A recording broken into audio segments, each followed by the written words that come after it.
Imagine you wake up one morning, you make a cup of tea, you turn on the news, but today the headlines are not what you expect. They are not about politics or sports or the weather.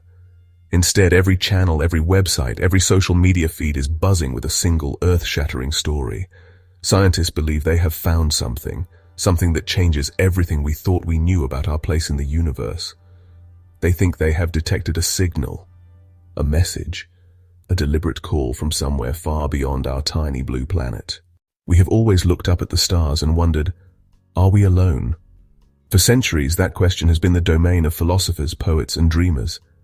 But in the modern age, it has become a serious scientific pursuit. We have built enormous telescopes, powerful computers, and sophisticated listening devices, all pointed towards the heavens. We have been patiently listening for a whisper in the cosmic static, a sign that someone else is out there, looking back at us and wondering the same thing. Imagine a researcher, let's call her Dr. Aris Thorne, working a late shift at a remote radio observatory. For hours, the patterns have been the same, the familiar random static of the cosmos. Suddenly, an alert flashes on one of her screens. Her heart begins to beat faster. Dr. Thorne's first instinct is not to call the president, but to follow a strict protocol of verification. The system has detected a signal that meets all the primary criteria for being extraterrestrial. It is narrowband, concentrated on a single frequency. She picks up the phone, not to the press, but to the director of a partner observatory on the other side of the world. "We have something," she says. "I need you to point your telescope at these coordinates, now." For decades, the international SETI community has quietly agreed upon a set of informal rules, often called the post-detection protocols. The first and most important rule is actually really simple: be absolutely sure. Now, a completely different team, using completely different equipment, thousands of miles away, will try to find the same thing. This is the ultimate check. This period of verification is, honestly, one of intense, secret activity. The small group of scientists involved would be sworn to secrecy. They'd work around the clock, fueled by adrenaline and the sheer magnitude of what they are doing. Every possible alternative explanation must be explored and ruled out. The burden of proof is immense. The observatory that made the initial detection must immediately contact the International Astronomical Union, or IAU. This isn't for permission, but just for notification. The protocols also suggest that relevant national authorities should be informed. The goal is to give leaders a heads up, so they aren't blindsided by the news when it eventually breaks. This small, expanding group of people now shares a world-changing secret. They carry on with their normal lives, all while knowing that human history is at a turning point. The core of the verification process is, in a way, a scientific detective story. Their main job is to eliminate every other possibility, no matter how remote. The team's first task is to check the signal against a comprehensive database of all known human-made satellites and their frequencies. To rule out more elusive earthly sources, scientists use the planet's own rotation as a tool. A signal coming from a fixed point in the sky will only be detectable for certain hours each day. The next suspect on the list is nature itself. The universe is just full of exotic objects that produce strange signals. Could this be a new type of pulsar with unusual characteristics? This is where analysis of the signal's structure becomes critical. The scientists would look for signs of modulation, a deliberate change in the signal's properties to carry information. With the evidence now overwhelming, the final stage of the pre-announcement protocol begins. The originating observatory, working closely with the IAU and other major scientific organizations, drafts a formal announcement. At the same time, world leaders receive a final, more detailed briefing, likely through organizations like the United Nations Office for Outer Space Affairs. The plan for the public announcement is meticulously orchestrated. It would involve simultaneous press conferences at major scientific institutions around the world. With a calm and steady voice, the lead astronomer begins to speak. They announce plainly and simply that we are not alone in the universe. In that instant, the secret is out. The world holds its breath, and well, everything changes. The moment the announcement is made, the world doesn't plunge into chaos. Instead, for a few precious hours, there's this profound, collective silence. It's the silence of sheer wonder. In quiet suburban homes, Families sit together on their sofas, glued to the unfolding news. For the first time, maybe ever, all of humanity is focused on a single event. People pour into the streets, not in panic, but in celebration. It's like a global holiday has been declared out of nowhere. Strangers hug each other, cheering the incredible news.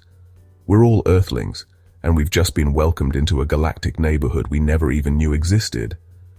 This is the moment humanity looks up from its own reflection and finally sees its true place among the stars. Yet, alongside all this joy, a quiet undercurrent of fear begins to stir. While many celebrate, others look to the sky with a new sense of unease. The signal is coming from a civilization far older and more advanced than our own. What are their intentions?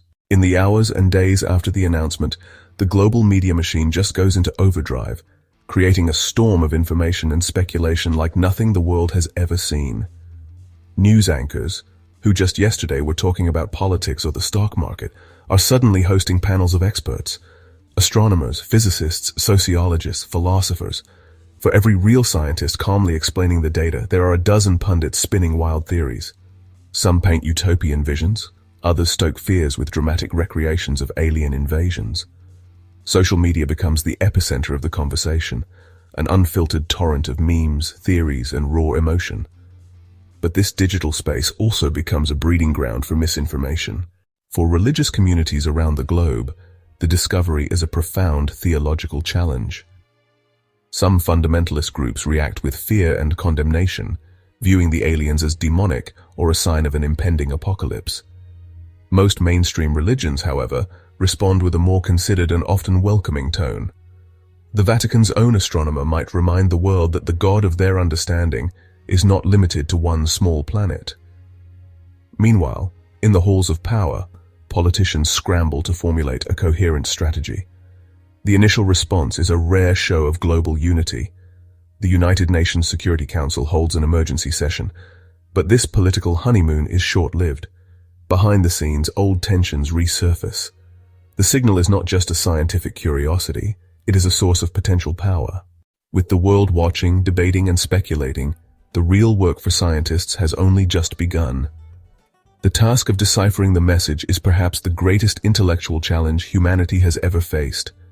This is a message from a truly alien mind, a mind that evolved on a different world, with a different biology, and a different way of perceiving reality. Scientists would operate under one crucial assumption. The message is built on the only language we can be certain we share with the aliens, the language of mathematics and physics. The laws of nature are the same everywhere. The first breakthrough would likely be the discovery of a simple counting system, a sequence of pulses representing 1, 2, 3, 4, 5.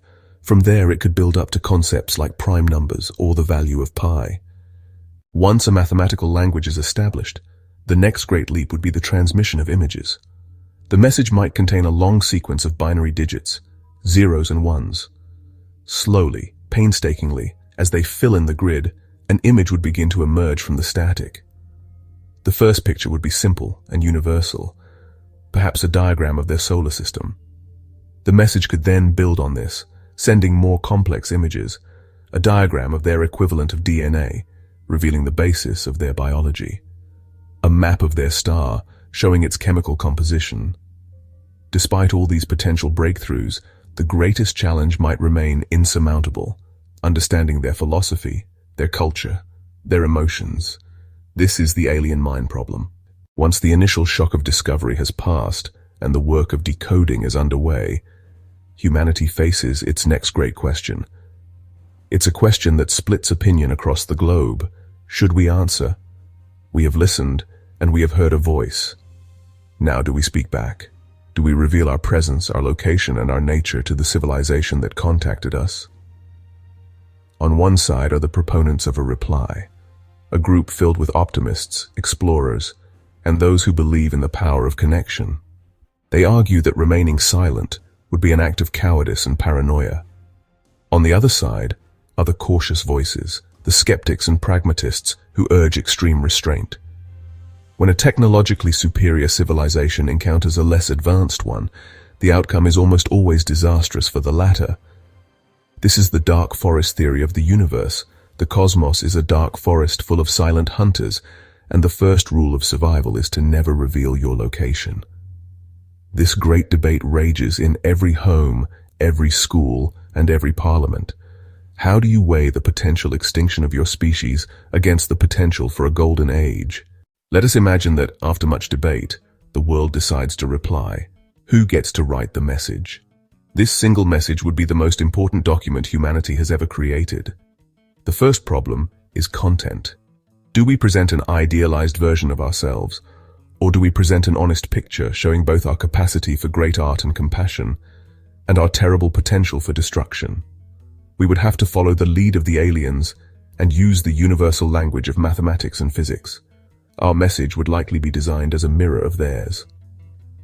The committee might choose to include a vast library of our cultural achievements.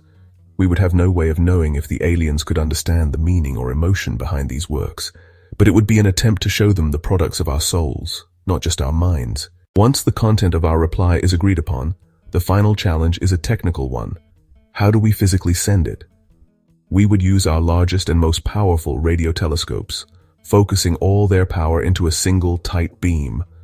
The transmission itself would be a global event, a moment of profound significance watched by billions. As we press send, we are committing ourselves to a conversation that could span generations. The act of sending the message is an act of incredible patience. The original signal may have taken thousands of years to reach us. Our reply will take just as long to travel back. The people who send the message will never know if it was received. We would be starting a conversation on behalf of our distant descendants. It is the ultimate message in a bottle, thrown into the cosmic ocean. The arrival of a message from the stars would mark not an end, but a profound beginning. It would be the start of a new chapter in the human story, a story that becomes part of a much grander, cosmic narrative. The single confirmed fact that we are not alone would forever alter our perspective. It would recalibrate our understanding of ourselves, forcing us to see humanity not as the pinnacle of creation, but as one voice in a potentially vast and ancient cosmic choir. This new awareness would present humanity with its greatest challenge and its most magnificent opportunity. The discovery could act as a unifying force, a cosmic mirror reflecting our shared identity as Earthlings. However, the path forward would also be fraught with peril. The same discovery could just as easily amplify our worst tendencies: fear, suspicion, and tribalism. Ultimately, the story of alien contact is the story of humanity itself.